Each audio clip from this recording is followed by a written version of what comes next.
ചെയ്യാനായിട്ട് പോകുന്നത് B.Ed കുറച്ച് ലേണിംഗ് എയ്ഡ്സ് ഉണ്ടാക്കാൻ വേണ്ടി ഒരു സ്റ്റിൽ മോഡലാണ്. അപ്പൊ അതിന് നിങ്ങൾക്ക് വേണ്ടത് ഇങ്ങനെയുള്ള ഒരു ബേബി ബോക്സ് ആണ്. നല്ലോണം ശ്രദ്ധിക്കണം കേട്ടോ, നല്ല കെയർഫുൾ ആയിട്ട് വേണം ചെയ്യാനായിട്ട്. ബേബി ബോക്സ് കവർ ചെയ്തിട്ടുണ്ട് കേട്ടോ. ഇനി നമ്മൾ ചെയ്യാൻ പോകുന്നത് ഇതിന്റെ ഉള്ളിൽ ഒരു പിസ്സ ഉണ്ടാക്കി വെക്കാനാണ്. ഇപ്പൊ നിങ്ങൾ ഒരു ലാംഗ്വേജ് ഒക്കെ എടുക്കുന്ന ഒരാളാണെങ്കിൽ ഇപ്പൊ റൈറ്ററെ കാണിക്കാം. നമുക്ക് റൈറ്ററുടെ പേര് ഇവിടെ ഇങ്ങനെ സ്റ്റിക്ക് ചെയ്തതിന് ശേഷം റൈറ്ററിനെ നമുക്ക് ഇങ്ങനെ കാണിക്കാം. ഇപ്പൊ നിങ്ങൾ ബയോളജി ഒക്കെ എടുക്കുന്ന ഒരാളാണെങ്കിൽ ഇപ്പോൾ വല്ല ഓർഗൻ ഉണ്ടെങ്കിൽ ആ ഓർഗൻ ഇവിടെ ഇങ്ങനെ നല്ല ഭംഗിയിൽ വരച്ച് അത് ഒന്ന് പ്രൊജക്ട് ചെയ്തുപോലെ വെച്ച് നമുക്ക് അതിൽ കുട്ടികൾക്ക് ഓരോരോ പോർഷൻസ് വെച്ച് പഠിപ്പിക്കാം. ഉള്ളൊരു കാർഡ്ബോർഡ് പീസാണ്. ഈ കാർഡ്ബോർഡ് പീസിൽ നമ്മളൊരു പിസ്സ കട്ട് ചെയ്തെടുക്കുന്നു, അതിനെ നല്ല ഭംഗിയായിട്ട് കളർ ചെയ്യുന്നു. ആ ബോക്സിലൊന്ന് പ്രൊജക്റ്റ് ചെയ്യാൻ വേണ്ടിയിട്ട് നമ്മൾ കുറച്ച് കാർഡ്ബോർഡ് പീസ് അധികം വെച്ചിട്ട് നമ്മുടെ പിസയുടെ ഷേപ്പിൽ കട്ട് ചെയ്തെടുത്ത പീസ് ഒന്ന് വെച്ച് നോക്കാം. വെക്കാനുള്ള ഒരു ഷീറ്റും അതേപോലെ തന്നെ പുറത്ത് കൊടുക്കാനുള്ള ഒരു ഷീറ്റും നമ്മൾ പ്രിപ്പയർ ചെയ്ത് കൊടുക്കാം.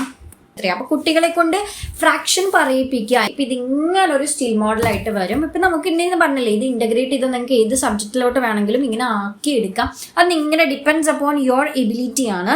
അല്ല സെല്ലോ ടാപ്പ് ഒക്കെ വെച്ച് ഒന്ന് ഭംഗിയാക്കി കൊടുക്കുന്നുണ്ട്. അതേപോലെ തന്നെ കുറച്ചും കൂടെ ഭംഗിയൊക്കെ നിങ്ങൾക്ക് ഇഷ്ടമുള്ള പോലെ ചെയ്യാം. ഇതിപ്പോൾ ഞാൻ പെട്ടെന്ന് ചെയ്യാൻ പറ്റുന്ന രീതിയിൽ കുറച്ചുകൂടെ ഈസി ആയിട്ട് ചെയ്യാൻ പറ്റുന്ന രീതിയിൽ ചെയ്തിട്ടുണ്ടെന്നുള്ളൂ.